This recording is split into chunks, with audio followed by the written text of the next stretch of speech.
Les doy la bienvenida, espero que estén pasando unas buenas semanas, no sé si ya están en clases de nuevo todos, pero espero que estén bien. Vamos a comenzar inmediatamente, les voy a compartir la pantalla. Pero antes me acordé que les habíamos dejado una actividad, no sé si la hicieron. Y Ya, la Maite. ¿La hicieron? ¿Se acordaron? La Maite fue la primera en saltar. ¿La Maite? Ya, Maite. la noticia, ¿no es cierto? Juegue nomás. Mira, Léela, por favor. ¿se escucha bien? Se Sí. escucha como bajito. Acércate el micrófono, Maite, por favor. Mujer aprendió a cocinar saludable. Pamela, una mujer de 39 años, comenzó a comer saludable en esta cuarentena e incentivar a su familia a hacerlo.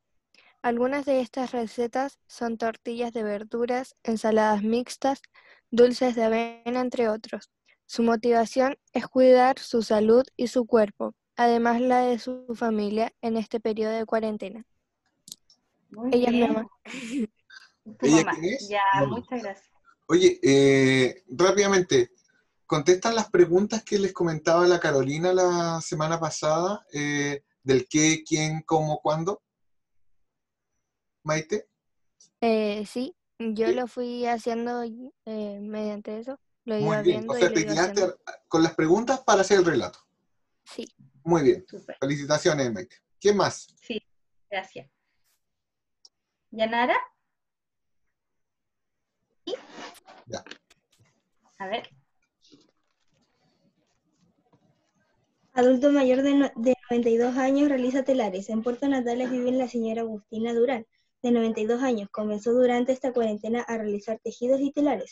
Esto le ha ayudado a poder olvidar un poco la situación actual.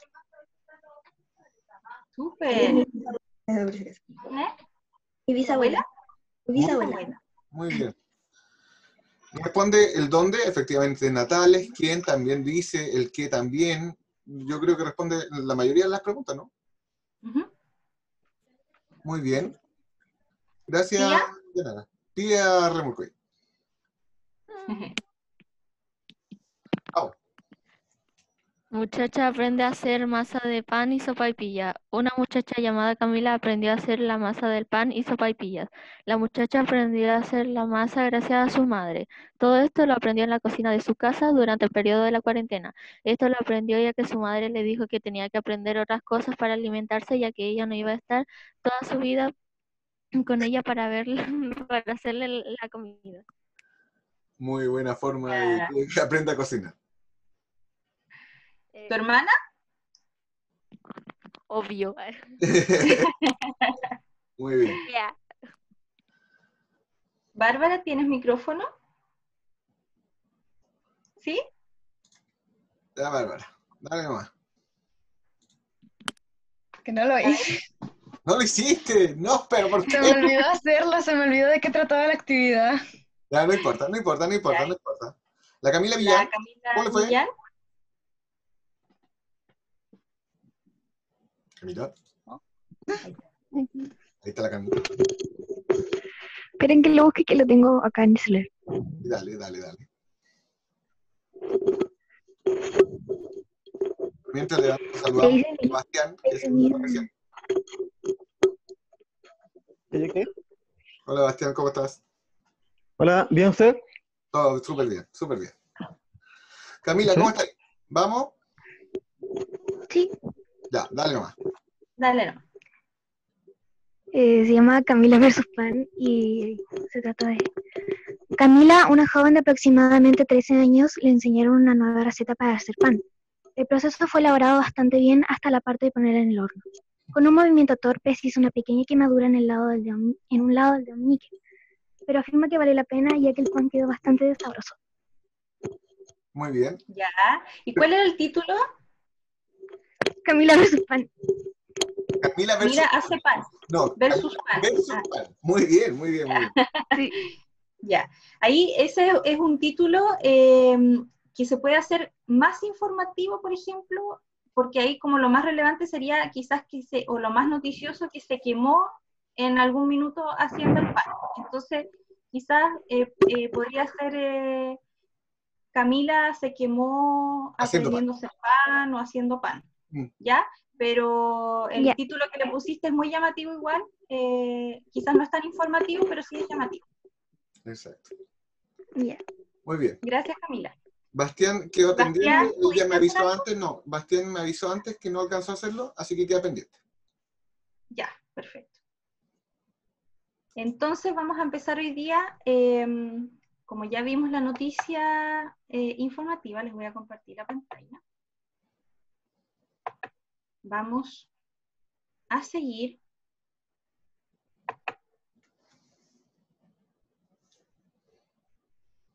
con el reportaje, ¿ya?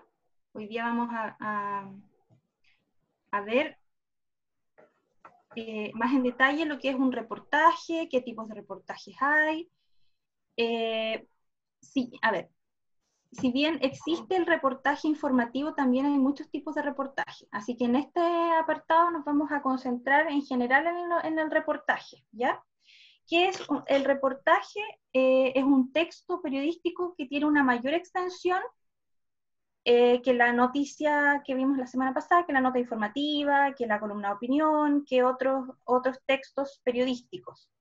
Ya diría que en materia periodística es el que tiene mayor extensión, porque también en la literatura, por ejemplo, en otros géneros, existen textos de mayor extensión, pero en lo que es periodismo específicamente, este sería el texto de mayor extensión. Tiene un tipo de narración periodística que recompone sucesos de carácter noticioso y otros también que pueden ser temas, ya temas de interés, y los divulga con fines informativos, esto es en el caso del reportaje informativo, ¿ya? Pero en general se divulga con fines informativos o también con fines de poder informar a la gente sobre temas de interés y otro tipo de temáticas. Considera la visión de varias fuentes informativas que se complementan. Las fuentes informativas que yo les contaba hace un par de clases, que puede ser una entrevista a una persona, algún testigo, puede ser una fuente oficial, como por ejemplo las autoridades, las instituciones, pueden ser, vamos a ver con detalle las fuentes informativas, pueden ser documentos, ¿ya? Eso lo vamos a ver con detalle, pero a eso me refiero cuando digo fuentes informativas, es de las personas o documentos de donde sacamos la información que vamos a publicar en el reportaje o en una nota. Entonces, el reportaje considera la visión de varias fuentes informativas, ya no se saca de una sola persona, sino que se recurre a varias personas o a documentos. Permite usar un estilo literario en su narración. No es necesario que sea el estilo como noticioso, como la nota informativa propiamente tal, sino que puedes recurrir a otros tipos de narración. Y además los tipos de reportaje, que hay muchos más, pero los más conocidos podrían ser el informativo, el interpretativo, el narrativo, investigativo, gráficos, testimonial, descriptivo, entre otros. Vamos a ir viendo en detalle estos tipos de reportaje. Ya, aquí está por ejemplo el reportaje informativo, busca entregar información, valga la redundancia, objetiva de un tema, incorporando más fuentes que una nota, ¿ya? Es similar a lo que vimos la semana pasada con la noticia, con la nota informativa, pero este es de mayor extensión, incorpora más fuentes, ¿ya? Por ejemplo, si la vez pasada nosotros relatamos los hechos sin a veces necesidad de poner que alguien lo dijo, solamente relatando los hechos que ocurrieron, en este sí se incorporan textos de lo que alguien dijo, ya se incorpora, por ejemplo, Camila se quemó haciendo pan, entonces habla la mamá y dice, efectivamente, ella estaba aprendiendo a hacer pan y en un descuido tuvo una pequeña quemadura, la llevamos al doctor y en teoría, ya estamos inventando, la llevamos al doctor y fue algo menor, le pusieron una crema, un parche y ya está recuperándose. Eso lo dice la mamá. Eso se llama, lo que sale, lo que ustedes de repente ven entre comillas en una nota, se llama cuña periodística. Es lo que se selecciona de lo que alguien dice respecto de un tema, de un hecho, ¿ya? Entonces, aquí se complementa el texto principal, que podría ser una nota, pero con más impresiones de gente que haya podido ver el hecho o documentación, etc. Caro, El reporte. ¿me permite ahí? Chicos, ahí es súper importante el tema de esta cuña periodística que dice Caro, que es un término que van a escuchar mucho en el ambiente de prensa o del periodismo. Y tienen que pensar que el periodista, el reportero, normalmente llega al lugar de la noticia cuando los hechos ya han ocurrido. Entonces la labor del periodista en materia informativa, no investigativa, recordemos que estamos hablando desde el reportaje informativo, de alguna manera rearmar la historia para poder contarla de la manera más veraz, de la manera más verdadera posible. De ahí es la importancia de poder ir y conversar con varias personas, que son las que en prensa ustedes van a escuchar siempre, las fuentes, que te pueda decir, sí, mira, sabes que yo vi eso y efectivamente yo vi cuando se quemó, pero pudo haberse evitado de tal manera. Ya, entonces vamos a ir a hablar con alguien que sea experto en quemaduras, un médico, por ejemplo. ¿Qué tan grave es la quemadura que sufrió nuestra protagonista cuando estaba haciendo pan? Sí, mira, afortunadamente fue una leve quemadura, no pasó nada tan grave, una leve curación y está lista. Y además vamos a hablar con un prevencionista de riesgo que nos pueda decir cómo se pudo haber evitado esa quemadura. Ahí ustedes arman todo ese reportaje y toda la historia más o menos de la manera más confiable y fiable posible. Ya, chicos, por ejemplo, yo acá les voy a mostrar un ejemplo de esto que estamos hablando, ¿ya? Les voy a compartir la pantalla nuevamente.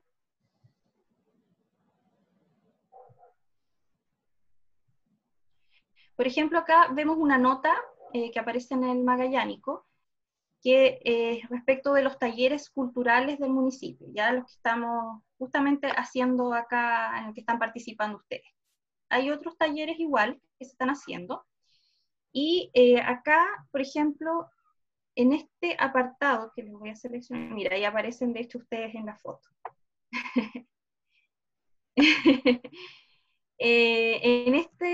En esta selección, esto podría ser lo que se llama una cuña, ¿ya? Una cuña periodística.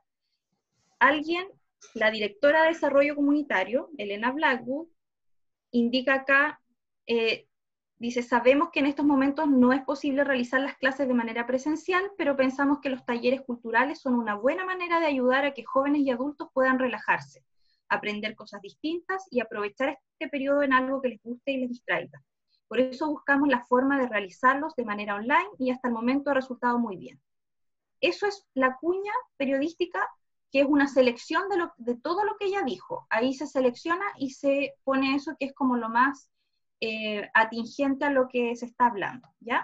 Y acá abajo aparece otra cuña de un profesor de los talleres musicales que dice, en general el trabajo que hemos tenido con el Centro Cultural a través de las clases online ha sido bastante bueno, ha llegado mucha gente, los que estaban inscritos no han fallado sus clases, lo que sí de repente por problemas de la aplicación Zoom, pero en general, en lo que respecta a ganas, ha estado súper regular. Eso lo dice Rodrigo Santana, quien dirige los talleres de canto popular, teoría musical, piano funcional, guitarra popular y ensamble vocal. Es importante después de que uno coloca una cuña periodística, decir quién dijo eso que estamos relatando. ¿Ya? Entonces vamos a seguir con la presentación. Ya. Entonces seguimos con el reportaje interpretativo. Carolina, yo pinchaba la página del Magallánico. En share screen. Eso. Bueno, mientras la Caro busca, se fijaron que aparecieron en algunos medios de prensa ustedes ahí, por el tema de los talleres. Ya. Entonces, reportaje interpretativo, además de entregar los antecedentes y contrastarlos con la visión de distintas fuentes informativas, el periodista incorpora su interpretación de los hechos. Por ejemplo, ahí uno da a conocer o puedes hacer alguna hipótesis respecto de lo que se podría concluir de lo que dicen ciertas personas. En reportaje narrativo es donde el periodista narra los hechos de manera cronológica, como en una historia. Primero pasó esto, después derivó en esto otro, etc. El reportaje investigativo es más conocido, no sé si ustedes han visto, por ejemplo, el programa Informe Especial, el programa Contacto. ¿Les suena? ¿Lo han visto? ¿Mm? ¿Me hacen con la manito así si la han visto? ¿No? Bueno, ahora ya casi no aparece en televisión, ¿ya? Pero son programas que exponen distintos reportajes de investigación sobre un tema. Ellos investigan durante meses, algunos incluso años, y han destapado noticias bastante importantes que después han cambiado o han marcado un antes y un después en la historia del país incluso, ¿ya? Dice que el reportaje investigativo profundizan en un tema específico, revelando detalles que permiten marcar un antes y un después en la historia de un país, de una región o de una ciudad. Estos yo se los menciono, no los vamos a hacer ni nada, pero se los menciono para que los conozcan, ¿ya?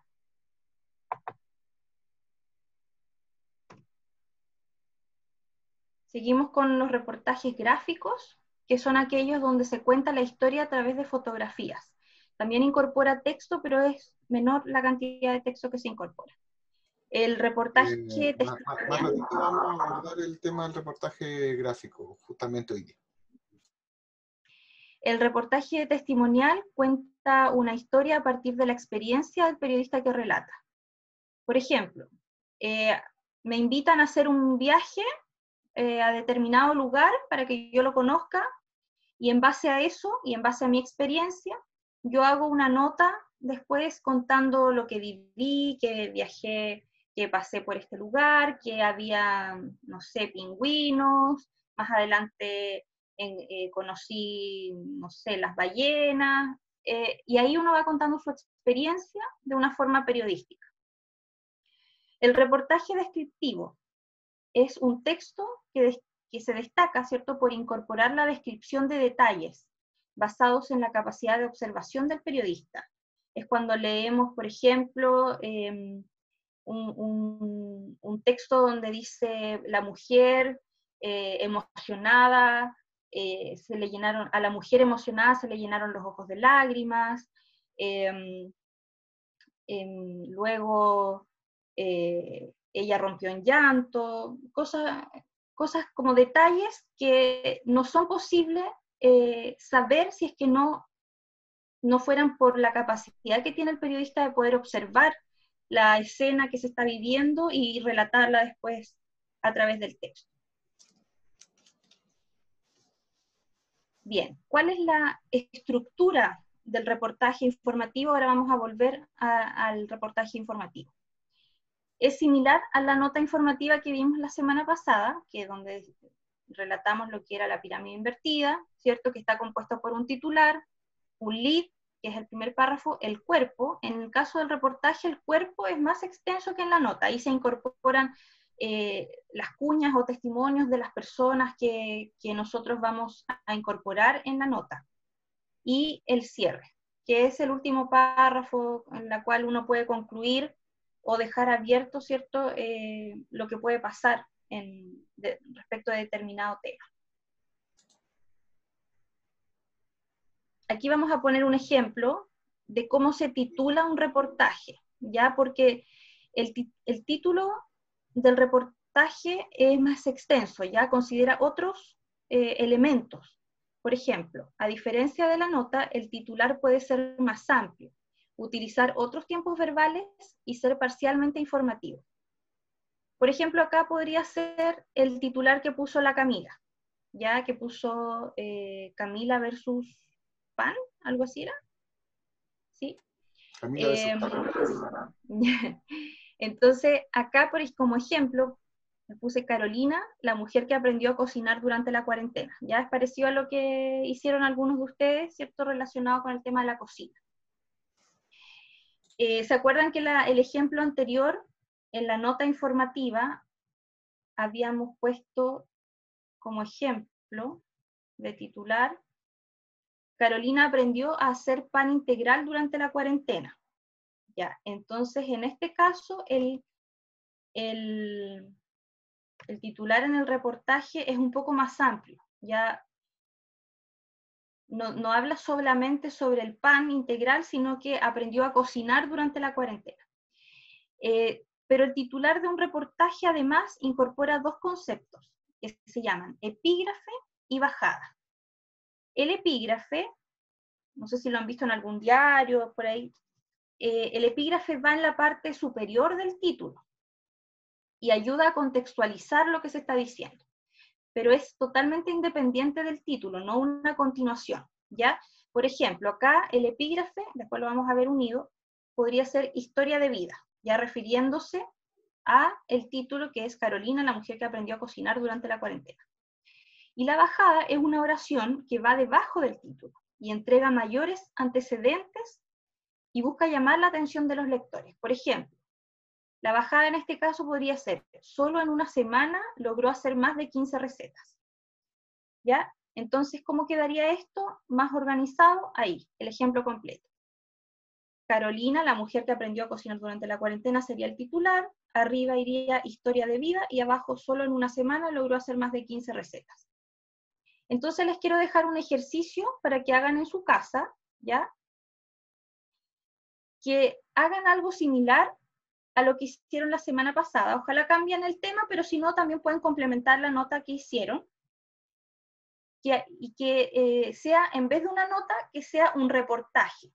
Ya le pueden cambiar el título si ustedes desean, le pueden agregar epígrafe, bajada, y que contenga al menos 2 testimonios de familiares, ¿ya? Y que pongan ahí lo que dijeron esos familiares respecto al tema que ustedes están planteando.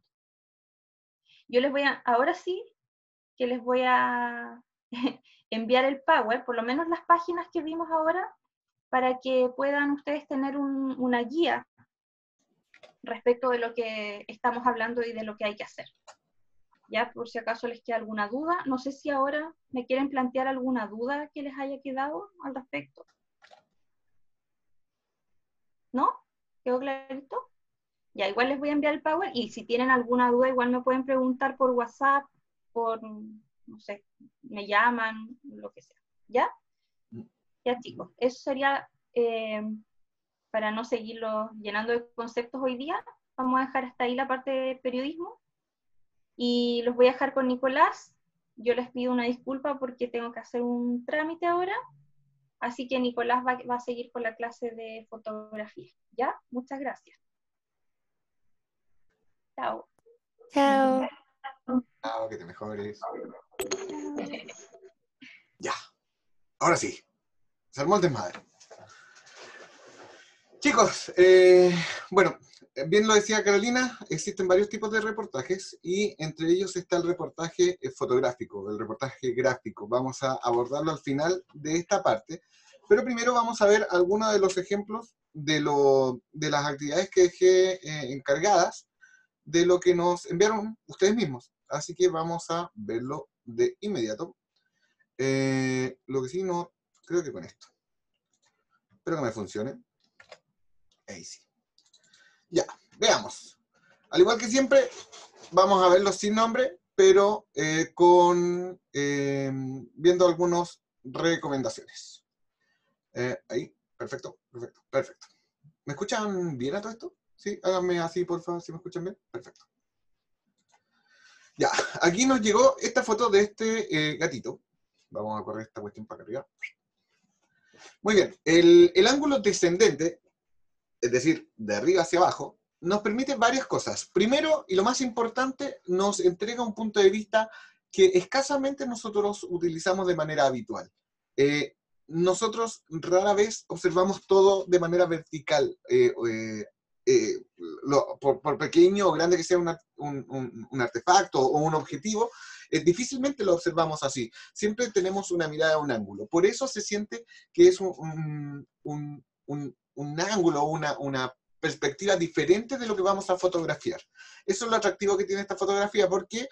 Porque además de que nos permite tener un ángulo diferente, nos entrega bastante información, que es, tenemos este cascabel, ¿cierto? Me da la idea que es como un cascabel hechizo de lana, y el gato evidentemente interesado en este objetivo le llama la atención. Está bonita, está bien bonita la fotografía. Hoy día vamos a hablar de encuadre, y eso es fundamental, porque en esta fotografía tenemos ciertas falencias en el encuadre. Pero ¿cómo no vamos a tener falencias en el encuadre si escasamente sabemos lo que es el encuadre? Entonces, hoy día vamos a comenzar a hablar de ese concepto que es fundamental para la fotografía. Digamos. ¿Se pegó? Ahí está. Ya, nos llegó esta otra fotografía y creo que estamos juntas. Sí, muy bien. Tenemos una que es completamente descendente, ¿cierto? Del mismo objeto, que es ese, ¿cierto? Tenemos dos ángulos diferentes. A mí, en lo personal, me agrada mucho más esta fotografía. ¿Por qué? Y aquí es donde entra la parte subjetiva de la fotografía, y es que no siempre a todos les va a gustar lo mismo. Pero a mí en particular me gusta más esta, porque siento que se capta mayor la información de estas flores, de estos floreros, de esta decoración, que en esta, ¿ya? Porque además aquí entra a jugar nuevamente el tema del encuadre fotográfico, que es sumamente importante, y que acá tiene ciertas falencias técnicas que acá sí se dan de mejor manera. Vamos a seguir. Muy bien. Esta otra fotografía a mí me encantó. Y me encantó por varios motivos. Uno, porque ¿cuál es la palabra? Instintivamente, ahí está. La persona que tomó esta fotografía logró respetar una de las reglas de foto que es fundamental, que se llama la regla de los tercios. Hoy día también les voy a explicar algo de ello. Segundo, se logra la perspectiva descendente de manera perfecta. Y además se consigue un ángulo de algo que rara vez lo vemos de esa manera, pese a que un tarro de café de este porte, y uno normalmente lo ve de arriba hacia abajo, pero díganme ustedes, ¿tienen memoria de haber visto, de haber observado, hay una gran diferencia entre ver y observar, un tarro de café de esta forma? La verdad es que a mí me gustó la foto porque me llamó la atención. Y eso es algo súper importante en fotografía, que lograr captar la atención de la persona que lo va a ver. Aquí tenemos un ángulo descendente que es fenomenal, que siempre se consigue un buen objetivo. Se los encargo así como entrenamiento. Recuerden que la fotografía es fotografiar, fotografiar, fotografiar. Pura práctica. Y cuando nosotros logramos captar la mirada de un animal desde este ángulo, siempre se consiguen buenos resultados. Así que muy bien por esta fotografía, me gustó. Nuevamente entra en juego el encuadre, porque aquí teníamos mucha información en el costado derecho de la foto. Este calefactor que se ve ahí distrae, por decirlo de alguna manera, la mirada que debería centrarse de lleno en el animalito. Sin embargo, le roba algo de protagonismo este artefacto de gas, pero lo vamos a ver con el tema del encuadre. Esta fotografía, de las que me llegó, es una de mis favoritas. La encontré muy bien estructurada, la composición es muy armónica, es muy agradable, además que gracias a la tecnología que aplicaron con este teléfono celular, que permite este tipo de desenfoque del fondo, de la profundidad de campo, le da mayor realce a la foto, o sea, perdón, a la flor azul con rosado que está en primer plano. Está muy bonita esa fotografía, me gustó mucho. Hay algo que debemos ver, que nuevamente lo vamos a abordar cuando vemos el tema del encuadre, que es sobre los cortes, qué tan armónicos deben ser los cortes en las fotografías para que no se sienta algo extraño. Pero muy bien la fotografía. Esta otra, me dieron ganas de comer pepino. Aquí lo que nos falló en esta fotografía fue el foco. Claro, al ser una foto muy cercana y de algo que tiene una consistencia bien particular, el foco del teléfono celular que se utilizó para la fotografía no fue el más adecuado. Entonces se siente como que estuviese media borrosa, y se siente que está media borrosa sin una intención detrás. Hay gente que hace fotos borrosas, pero lo hace de manera intencional y se nota. En esto se nota que hubo una falencia, pero entre esas dos fotos yo me quedo con esta, indudablemente. Ya, perfecto. Esas son las fotografías que me enviaron esta semana. Respecto del ángulo descendente, es decir, de arriba hacia abajo, hay varias cosas que se buscan conseguir. La primera de ellas es variar la percepción que se tienen de los artefactos. ¿Se fijaron que con el tarro de café uno pierde la dimensión? De partida uno no sabe si es un tarrito de café, uno sabe que los tarros de café a lo más serán de este porte. Entonces uno no sabe si es un tarro de este porte, uno más pequeñito. Se pierde un poco la percepción de las características del objetivo. Y eso pasa muy a menudo con este tipo de fotografías. Esta es una fotografía descendente de un perrito y que uno lo ve, es enternecedor y todo lo que uno quiera, pero uno pierde la perspectiva del animal. ¿Por qué se los digo? Bueno, porque ese perrito que ven ahí es de ese porte. Entonces ahí ustedes pueden ver cómo se altera la percepción de un elemento cuando se varía el ángulo en que se toma la fotografía. Ahí evidentemente vemos que no es un perro pequeño, y por el contrario aquí vemos un perro pequeño y enternecedor. Efectivamente aquí tenía un par de meses más, aquí era un poco más chico, pero aún así los tamaños no variaban mucho y la percepción fotográfica cambia a raíz de eso. ¿Ya? Eso es lo importante de este ángulo, es lograr eso, que se vuelva atractiva la fotografía y que se pierda la claridad de cuál es el tamaño de lo que estamos tratando de mostrar. Y por el contrario, lo que hicimos la semana pasada, ¿se acuerdan? De ángulo ascendente, permite perder la noción y transmite, a diferencia de este ángulo que suele compartir algo de ternura o un atractivo especial por lo diferente de la perspectiva, desde abajo hacia arriba, que fue lo que vimos la semana pasada, se siente la percepción de grandeza, de enormidad, de que algo es muy grande cuando no necesariamente lo es. Aquí nosotros sabemos que los gatos serán de este porte los más grandes, y aquí este se ve inmenso, con unos tremendos ojos, unos bigotes imponentes, una narizota, pero es solamente la perspectiva.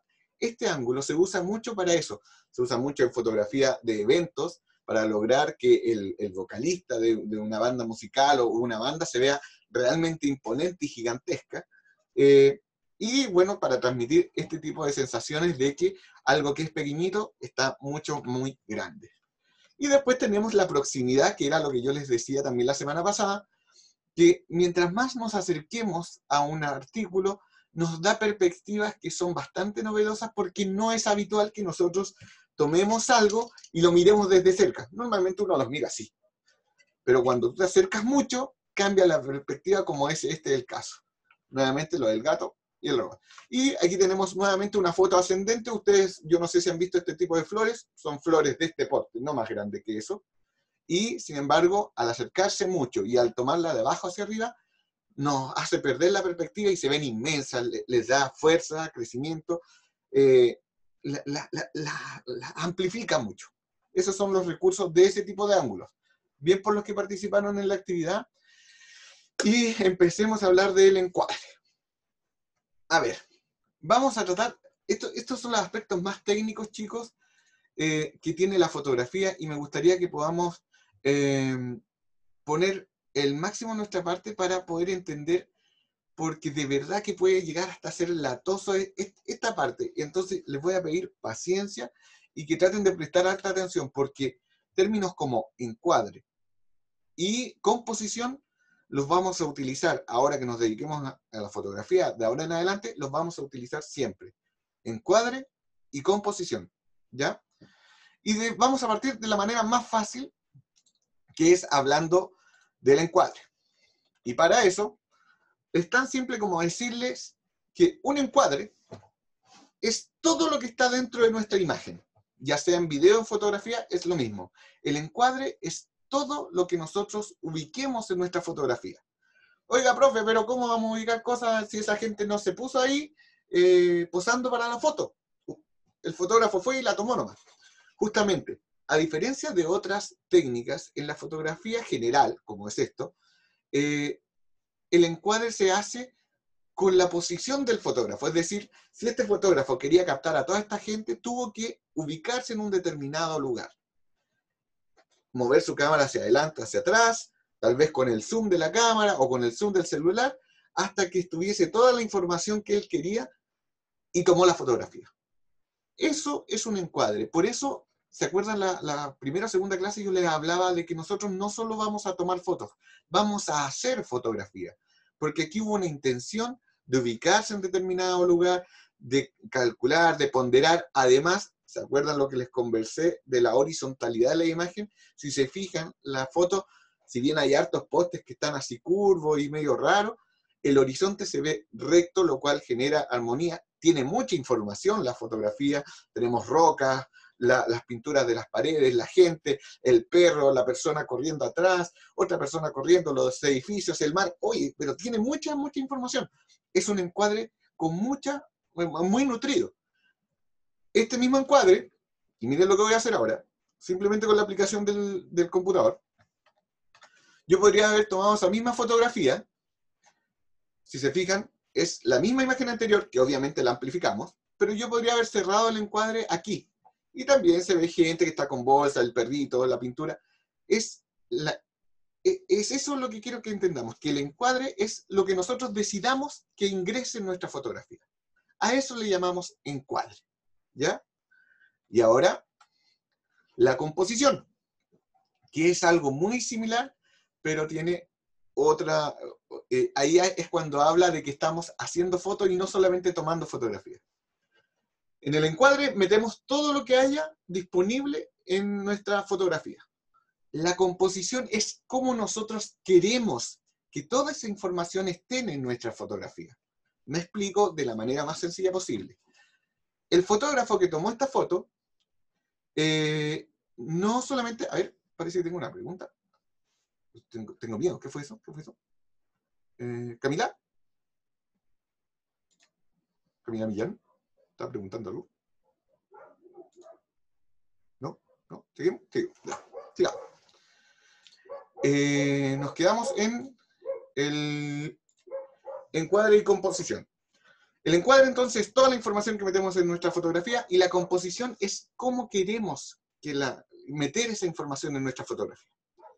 Aquí el fotógrafo, lo que yo les decía, se posicionó en un determinado lugar porque estimó que desde ese lugar iba a poder captar tal vez mayor información con la fotografía. Si la fotografía hubiese estado un poco chueca, el encuadre quizás no habría sido el mismo. Tal vez si se hubiese parado desde el otro lado con el sol de frente, la fotografía habría salido más quemada. Si se hubiese instalado en contra del sol, tal vez su sombra se habría visto en la fotografía. Entonces, el encuadre es toda la información que metemos en la fotografía. Sin embargo, la composición es cómo nosotros administramos la información que está en nuestra fotografía. Y cuando son planos generales como este, eso se hace moviéndonos. Nosotros nos movemos de un lugar a otro hasta que encontremos la forma de componer nuestra fotografía de la mejor manera. Por ejemplo, tenemos esta otra foto, donde se ve su amigo, el profesor, tomando un retrato de un animalito. Esta es una fotografía demostrativa para yo después poder mostrarle esta foto. Esa foto que estoy tomando ahí es esa foto. ¿Ya? Vamos de nuevo. Esa foto es esa foto. El fotógrafo lo que hizo fue ubicarse cerca del animal, ubicar su cámara de tal manera de que se pudiese lograr esa composición. Alguien me puede decir, oiga, profe, pero eso es tomarle una foto de cerca. Nada más. Sí, pero si se ubican, o sea, si se fijan, la llama, en este caso, está a un costado de la fotografía siguiendo ciertos lineamientos en fotografía que se llama la regla de los tercios. Lo vamos a ver ahora en un minuto más. Además, hay otros elementos de fondo, como el campo, el cielo, otros animales, componentes que quiso agregar el fotógrafo para darle otra intencionalidad a la fotografía, darle un poco de contexto a nuestro animalito. ¿Cómo se ubica el fotógrafo? Es cómo se logra la foto. Eso quería mostrarle con estas dos imágenes. Cómo se ubica el fotógrafo es cómo va a conseguir la foto. Es de ahí la importancia de hacer fotografía y no solo tomar fotografía. Y ahora, bueno, viendo lo del encuadre. Nuevamente, ¿se acuerdan de esta foto? Para los que no les gusta el asado. En un encuadre, entonces, es toda la información que ingresamos a la imagen. ¿Se acuerdan que la semana pasada, o sea, hace 2 semanas, conversamos de esta foto que se había inclinado un poco el plano para que cupiera la bandera magallánica, se le diera todo un simbolismo, se viera a la persona atrás cortando leña, el asado en primer plano, el fuego, las brasas, todo? Bueno, eso es hacer una fotografía. Generar la composición fotográfica de tal manera para que se transmita la información que yo quiero. Yo soy el fotógrafo, yo tengo mi cámara, yo veo lo que pongo en mi foto. Eso es una composición. Yo decido lo que hay.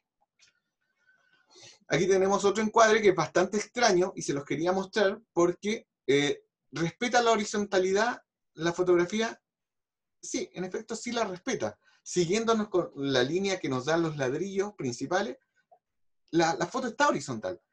Pero si nos regimos por la línea del horizonte, de donde viene la palabra horizontalidad, que es el fondo del mar, el fondo de la playa, se van a dar cuenta que está chueca. Entonces, lo importante es que en cualquier fotografía uno logre seguir ciertas reglas, que son la del horizonte, la regla de los tercios, hagamos una composición correcta, pero además logremos que todas esas reglas se armonicen para que no genere esta reacción que genera esta fotografía.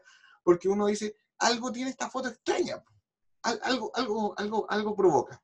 Bueno, ahí tienen la explicación. Y la última que quería, bueno, y era esto. Vamos a entrar, a ver, primero quiero consultar al público.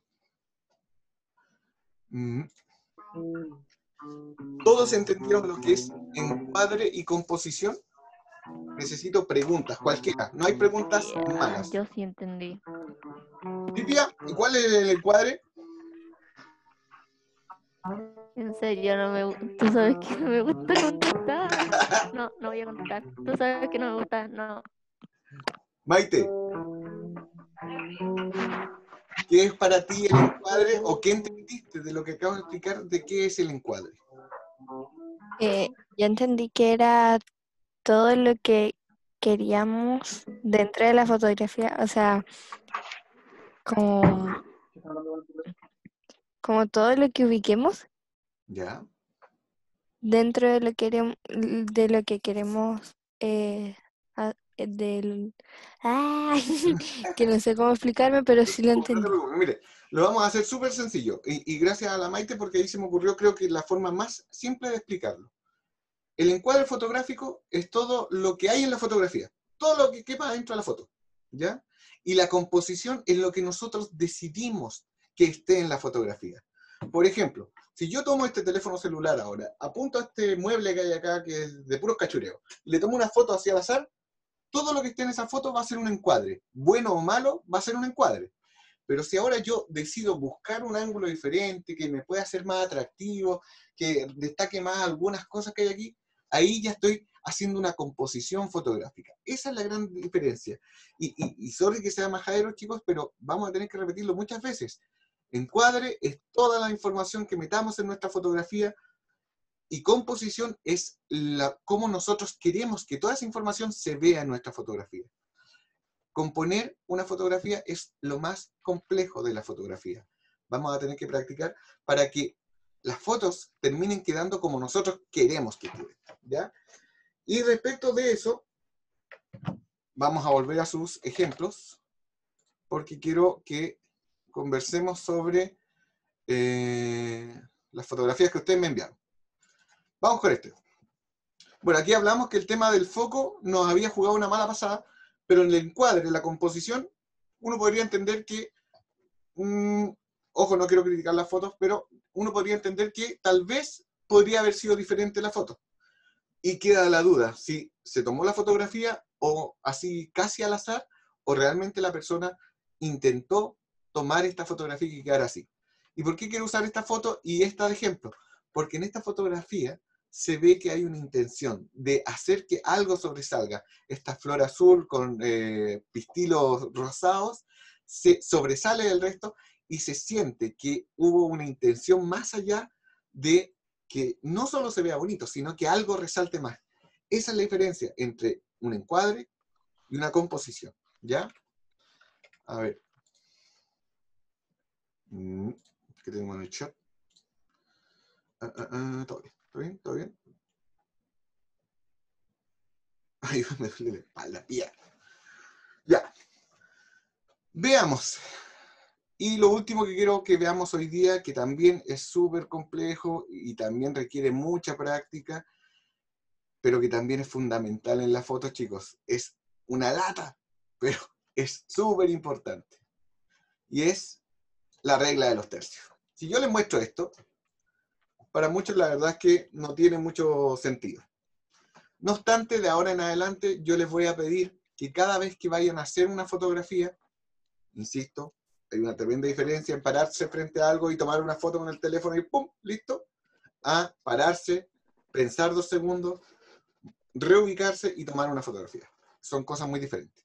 Sin embargo, ahora también les voy a pedir que se imaginen, cada vez que vayan a hacer una fotografía, se imaginen esta cuadrícula. Es decir, tracen 2 líneas imaginarias horizontales y 2 líneas verticales para que se generen estos 4 puntos rojos que ustedes ven en pantalla.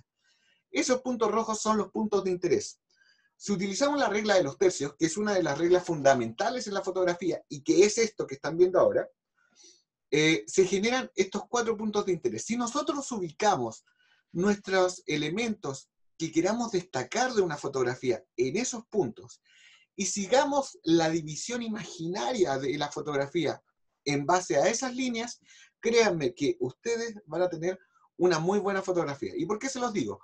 Porque naturalmente nuestra mente, al ver una imagen, lee de manera horizontal muy rápidamente. Esto es la computadora más rápida del mundo, nuestro cerebro. Entonces, hace un escaneo así. ¡Pum! Rápidamente. ¡Chum, chum! Como si estuviésemos mirando así.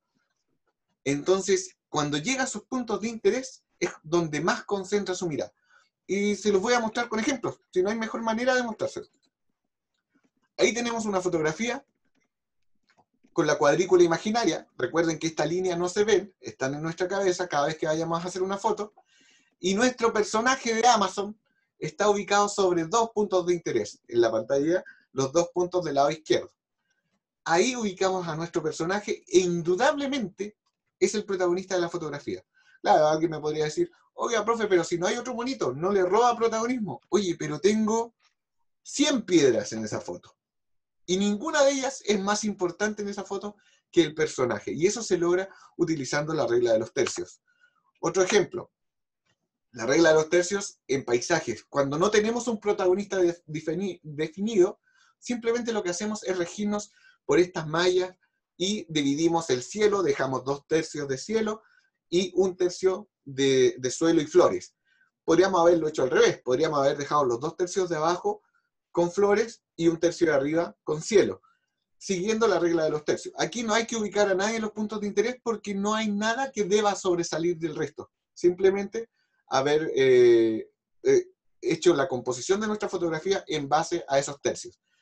Diferente hubiese sido, por ejemplo, si el fotógrafo hubiese estado más cerca de las margaritas sobre todo, no, girasoles, de los girasoles, y tal vez se hubiese agachado y un girasol hubiese sobresalido del resto. A ese sí lo ubicamos en uno de nuestros puntos de interés. Tengo una pregunta. ¿Sí?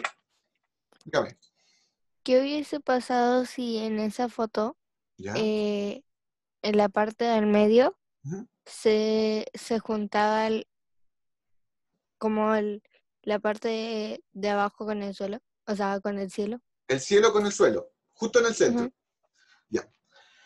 Hay algunas salvedades en la foto de paisaje que habla de la equidad en la imagen. Uno puede dividir de manera equitativa hacia arriba, hacia abajo, hacia un lado, hacia el otro, y probablemente te va a quedar muy armónico siempre y cuando no hayan otros elementos como un arbolito, una montañita, una nube. Cuando es simétrico, cuando es parejo para todos los lados, donde toda la división, probablemente la fotografía te va a quedar muy bien. No hay problema en aquello, ¿ya? Pero la regla de los tercios se usa para la generalidad. Cuando estés frente a un paisaje bonito y quieras asegurarte que sea una buena foto, utiliza la regla de los tercios o bien la simetría. Ah, y ojo, es súper importante que la simetría sea lo más simétrica posible, es decir, que si tú pones la línea divisoria justo en el centro de la foto, sea lo más en el centro, porque si lo pasas un poco hacia arriba o un poco hacia abajo, sin que se compensen los tercios, suele generar ese como cosa extraña que provocan las fotografías que algo raro tienen. ¿Ya? Ese es el consejo. Sigamos. ¿Alguna otra pregunta? ¿No? Sigamos. Ya estamos terminando, chicos. Sigamos viendo ejemplos.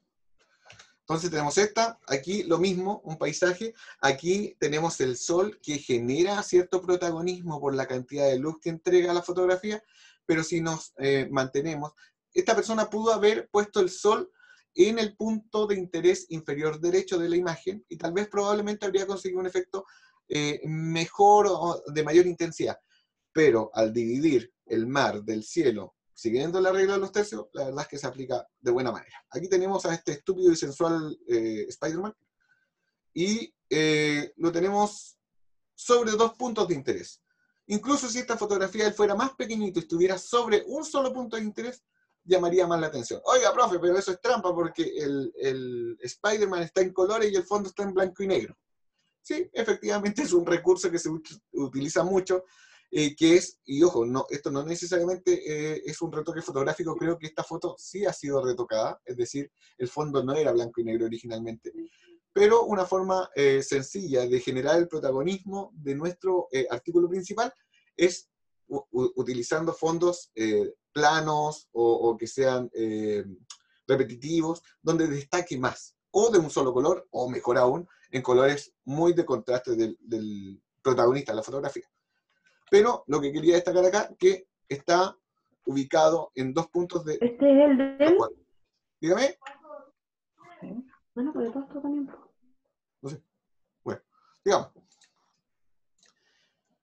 Y la última, déjame, ahí está. Aquí tenemos al gran Leo DiCaprio, amigo personal. Le tomé esta foto cuando compartimos una vez, salimos a pasear aquí al Parque María Betty. Esta es de una película de Leonardo DiCaprio donde también se utilizan las reglas de la fotografía para hacer la composición fotográfica. Y nuevamente aquí tenemos más que claro que se respeta la horizontalidad del fondo, se divide el fondo en 3, es decir, tenemos 1/3 de suelo y 2 tercios de cielo, y además se ubica al protagonista de la fotografía sobre 2 puntos de interés. Aquí se aplican muchas reglas de fotografía y es por eso que se consiguen estos panoramas y estas tomas tan espectaculares, porque mientras más reglas fotográficas tú logres implementar en una pura imagen o en un encuadre, probablemente vas a generar mayor agrado a la persona que observa la fotografía. Chicos, la regla de los tercios es fundamental que lo manejemos al dedillo. Así que necesito saber si es que alguien tiene preguntas respecto a la regla de los tercios. Es súper complicado y les pediría que si tienen dudas, me consulten. No hay preguntas malas. Cuénteme, hija. Ahí sí. Maite. Es que, por ejemplo, yo voy escribiendo así notitas y todo. Entonces, con la regla de los tercios, hice como el dibujito, pero no sé cómo explicarlo así como en breve. A ver, la regla de los tercios, a ver, se llama vamos al ejemplo nuevamente. Aquí lo ideal sería poder estar en una pizarra y poder dibujarle. Yo soy re bueno dibujando, no es mentira, dibujo horrible. Pero bueno, no importa, le pongo el pecho. Vamos con la regla de los tercios, a ver qué fotografía. Mira, vamos a usar este asado nuevamente. Quiero que se imaginen sobre este asado la regla de los tercios, o sea, esa cuadrícula que les dije. Quiero que la dibujen imaginariamente sobre este asado. Y se van a dar cuenta que al cruzar las líneas se arman estos 4 puntos. Nuestro asado principal está sobre 2 de los puntos de interés. Todo el resto se divide en tercios con el solo hecho de que nosotros el asado lo pongamos a este lado, nos quedan 2 tercios de fotografía hacia un costado.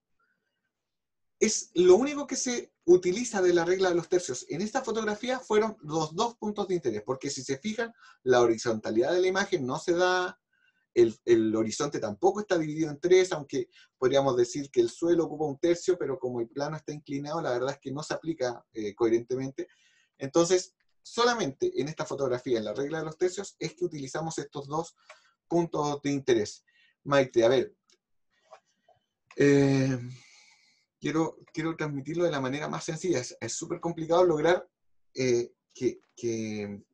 hacerme entender estando de manera remota. Porque esta técnica es mucho más sencilla aplicándola con ejercicios. Y que es lo que les voy a pedir que hagamos esta semana como ejercicio. Pero bueno, la regla de los tercios, Maite, es dibujar estas 4 líneas imaginariamente sobre nuestro encuadre y ubicar la información que más nos interesa sobre alguno de los puntos de interés que se forman, ¿ya? Que son estos puntos rojos que están en la imagen. Ya sea en 1, en 2, en 3 o en los 4, va a generar mayor impacto lo que tú pongas ahí por sobre el entorno, por sobre lo que acompaña al protagonista de la foto. De ahí es que vienen los retratos. Vamos a verlo aquí. ¿Por qué un retrato genera ese impacto? Porque nuestro protagonista de la foto lo ponemos sobre los 4 puntos de interés. Imagínense aquí una traza de 4 líneas, él está sobre los 4 puntos del centro de la fotografía. ¿Ya? No sé si me explico, Maite. Sí, ¿Sí? ahí ya la escribí. Buenísimo. ¿Alguien más? ¿Consultas? ¿Dudas? ¿No? ¿No? Sigamos. Ya, entonces, me adelanté un poco con este ejemplo porque no quería todavía sacar al caballero este arruguito. Ya, tenemos los encuadres. Entonces tenemos claro que el encuadre es toda la información que metamos en nuestra foto, sea bueno o malo, y tenemos que la composición es la intención o la forma en que nosotros organizamos esa información en nuestra foto. Va a depender de cómo nos ubiquemos, desde dónde nos ubiquemos, si nos acercamos o nos alejamos más. Nosotros decidimos qué de toda la información que tenemos a disposición vamos a incluir en nuestra fotografía. ¿Ya? Les hablaba Carolina del reportaje y entre ellos salió el reportaje gráfico, que incluye muy poco texto y en materia de fotografía se utiliza mucho, incluso sin texto, porque cuentan una historia o tratan de contar una historia a través de diversas imágenes, de ángulos diferentes y que permitan transmitir una información. Por ejemplo, este es un reportaje gráfico que hice a bomberos y que se basaba en el rescate vehicular. Entonces lo primero que se hace, yo no les estoy mostrando nada, me acabo de dar cuenta que no están viendo la foto, ahora sí. Este reportaje gráfico se hace en base, primero, la forma más fácil y menos sutil es decir de qué se trata. Forever Rescate Punta Arena. Forever, arriba, lo que aparece está en alemán y significa bomberos, abajo dice rescate, ¿y de dónde? De Punta Arena. Más evidente que eso no puede ser, además que vemos los uniformes, los cascos, asumimos, asociamos, ya vamos metiéndonos de a poco que estamos involucrándonos en algo que tiene que ver con bomberos. No, pues, lo mismo. Estamos viendo una formación, estamos viendo el carro, los cascos, ya indudablemente nuestro reportaje gráfico va a hablar sobre una temática que ya está quedando en evidencia. Lo mismo acá, ellos se siente, se transmite que se están preparando, que hay una conversación, alguien está levantando la mano, hay algunos que están con guantes ya incluso, entonces uno puede ir metiéndose más en el proceso. Ahora hay un bombero que, si se fijan, tiene un casco diferente, probablemente tiene un cargo, está enseñando, o tiene algo particular porque su color es distinto, y todos le están prestando atención. Es decir, aquí hay algo que se está conversando que es de interés de los bomberos. Y aquí ya nos metemos derechamente en una emergencia. Aquí están estos mismos bomberos auxiliando a alguien que aparentemente está como atrapado, no tenemos mucha claridad de qué es, si es un auto, una camioneta, una casa, no sabemos mucho, pero sí sabemos que los bomberos lo están atendiendo y que esta persona está en una situación incómoda. Ahora ya nos podemos dar cuenta que se trata de un vehículo y que ellos están utilizando herramientas para poder liberar a esta persona de este espacio. Y aquí ya es un primer plano mucho más cerrado del trabajo que se está haciendo, del esfuerzo. Aquí hay vidrios, hay un auto destrozado. Si se fijan, el reportaje gráfico va avanzando, va entregando información que al final del reportaje gráfico te permite hacerte una idea total de lo que se está tratando de transmitir. La mayor cantidad de detalles, si ustedes se fijan aquí, los bomberos usan unos visores que protegen sus rostros, tienen guantes, tienen cuerdas, todo eso es información que ustedes entregan con diferentes imágenes y que obviamente tienen que ser acotadas, porque uno podría tomar 5.000 imágenes, y cuento toda la historia. Pero ¿dónde vamos a publicar 5.000 imágenes? Entonces, con un número acotado de imágenes, tú tienes que tratar de contar una historia. Y lo mismo con este otro reportaje que realicé para una empresa pesquera, antes de que zarpara la gente, los preparativos a esto. Ya estamos en ambiente marítimo, se ve el muelle, se ve el reflejo de una camioneta, una persona vestida de uniforme, todavía no hay mucha claridad de qué se trata esto. Vemos aquí unas cuerdas, unas sogas, tampoco hay mucha claridad, todo esto es información de contexto. Vemos, ya aquí empezamos a ver que hay gente que está, pero aquí todavía no estamos seguros de si esto es mar o no, vemos retratos. Aquí ya damos claro que estamos a bordo de un barco, que se están haciendo obras, y que se está trabajando y preparando un salve. Son imágenes que van generando, entre todas ellas, van contando una historia, ¿ya? De eso se trata un reportaje gráfico. A modo de resumen, hoy, ¿qué vimos? Encuadre y composición, que son dos cosas que se parecen mucho, pero que tienen un mar de diferencia, y que entre un encuadre y una composición está un fotógrafo amateur a un fotógrafo de verdad. Porque cualquiera puede tomar un teléfono celular y una cámara hoy en día y tomar una foto. Cualquiera puede hacer eso, pero diferente es cuando nosotros componemos lo que vamos a lograr con esa fotografía. Nosotros elegimos cómo vamos a hacer esa fotografía. Vimos someramente la regla de los tercios. Le adelanto que para la próxima semana nos vamos a centrar mucho más en eso, porque es muy importante. Y además vimos lo que es un reportaje fotográfico, y sobre eso yo les voy a dejar una actividad. Acuérdense, chicos, y se los digo a todos, las actividades que nosotros les dejamos no son obligatorias, ¿ya? Nosotros vamos a hacer, los únicos profes que les vamos a decir, no chicos, no se sientan obligados a hacerlo. Pero sí es prioridad, estudios, trabajo, tareas del colegio, todo eso, prioridad. Y cuando tengan tiempo, si quieren practicar, vayan haciendo estos ejercicios, porque van apuntando a que ustedes puedan manejarse de mejor manera con las herramientas que les estamos tratando de entregar. Entonces, para esta semana, mi encargo va a ser un reportaje gráfico en sus casas. Pero profe, ¿un reportaje gráfico de qué? Un reportaje gráfico de lo que quieran. Puede ser de la vida de su mascota, puede ser de su día a día, puede ser de los juegos con su hermano, puede ser de lo que quieran, pero un reportaje gráfico, y ojo, solo, ni más ni menos, 5 fotografías. No 4, no 6, 5. Así que tomen todas las fotografías que ustedes quieran de la temática que ustedes elijan. Ojo, voy a poner ejemplos. La vida de mi mascota, ese puede ser uno. Mi hobby, ese puede ser otro. Cuarentena en familia, ese puede ser otro. ¿Ya? 5 fotografías, tomen todas las que quieran, pero al final me van a tener que elegir las 5 que quieran compartir con nosotros, y me las van a enviar, me van a decir cuál es la temática del reportaje gráfico, y por último, las vamos a ver la próxima semana y las vamos a compartir. Recuerden, de ahora en adelante, todas las herramientas que yo les voy a ir dando, en este caso el tema de la composición y de la regla de los tercios, tienen que empezar a implementarlas en su fotografía. Voy a verlas, a observarlas con ese ánimo, que de alguna manera estén orientadas a que no fue una fotografía por casualidad, sino que quisieron tomarla así, que tienen alguna intención, que quieren mostrar algo en particular y que destacan una u otra cosa, ¿ya? Así que tienen que empezar a ponerle un poquito más de cariño a las fotos, y nos vemos la próxima semana. Yo no sé si tienen alguna duda, una consulta respecto a lo que conversamos hoy día.